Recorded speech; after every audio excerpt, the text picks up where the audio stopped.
Hi friends, this book is called My First Thanksgiving by Tomie dePaola. This is the first Thanksgiving. The Pilgrims had a feast to thank God for being together in their new home.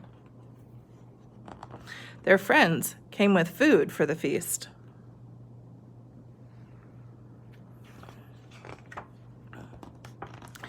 We celebrate Thanksgiving every November.